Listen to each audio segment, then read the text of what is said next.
मित्रों, आज हम इस वीडियो में दुर्गा शक्ति के विषय में बात करेंगे। महाकाली, काली के अन्य रूप डाकिनी, कामबीज, आधाबीज और समस्त हिंसात्मक, रक्त पीने वाली, क्रुद्ध और भयंकर स्वरूप वाली देवियों का स्थान मूलाधार से संबंधित है। इसके लिए साधक को यही ध्यान लगाना चाहिए।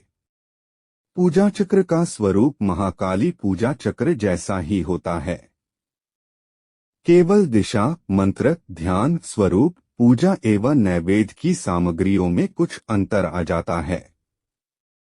तंत्र में कूर्मचक्र के शीर्ष पर बैठकर जप करने को कहा गया है। यह मंत्र जाप से संबंधित है, किंतु इसे तंत्र साधना के अनुष्ठानों में भी प्रयुक्त किया जा सकता है। इसके शीर्ष से निकालने की विधि गुरुगमय होती है। चंडिका, महादुर्गा आदि आसुरी प्रवृत्तियों का शमन करने वाली समस्त देवियां, विश्वकर्मा, वरुण, क्रियाशीलता को उत्पन्न करने वाली सभी दैवीय शक्तियां स्वाधिष्ठान चक्र से संबंधित है।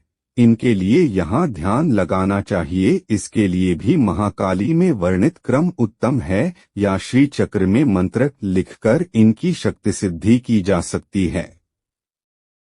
दुर्गा जी की कथा सभी जानते हैं, पर सभी कथा ही सिर्फ जानते हैं, परंतु इसके गोपनीय तंत्र रहस्यों को नहीं जानते हैं।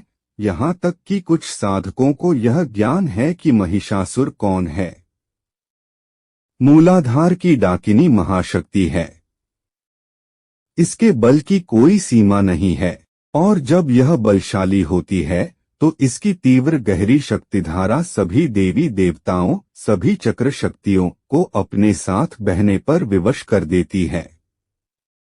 यह अंधी शक्ति है, मस्तिष्क को भी अपने शिकंजे में लेकर पैरों तले रौंद डालती है, और जब सामान्य होती है तो ग्लानि से भर जाती है। यही स्वरूप काली के उस रूप का है, जब वह शिव के ऊपर पैर रखकर रौंद देती है। इस शक्ति की स्थिति उन्मत्त गैसे की तरह होती है, जो जब दौड़ता है तो अन्ना होता है और अपने सवार को अपने अंधेपन से कहीं भी रौंद सकता है।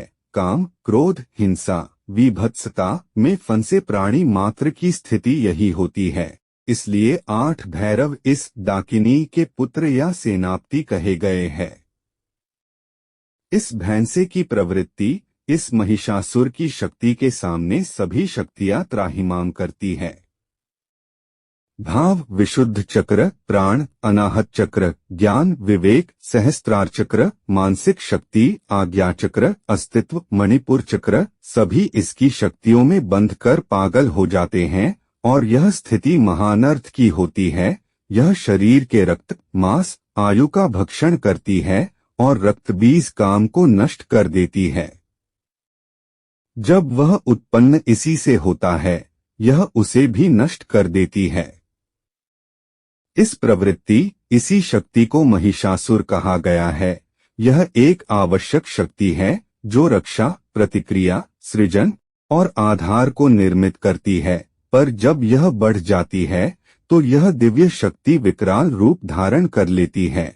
यह सबको नियंत्रित कर लेती है।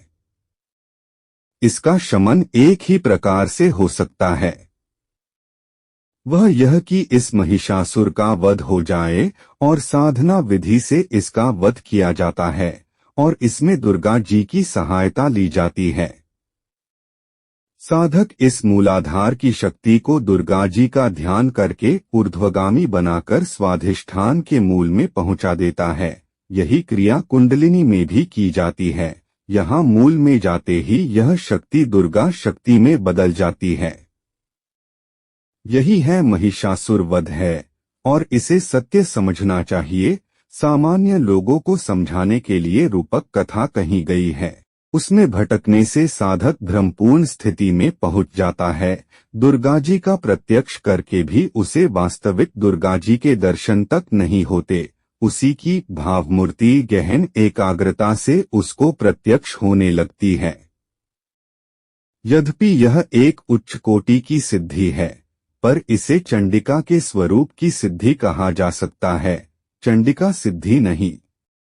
अगर आप लोगों को यह वृतांत अच्छा लगा, सत्य लगा, तो लाइक शेयर कर दीजिए। धन्यवाद।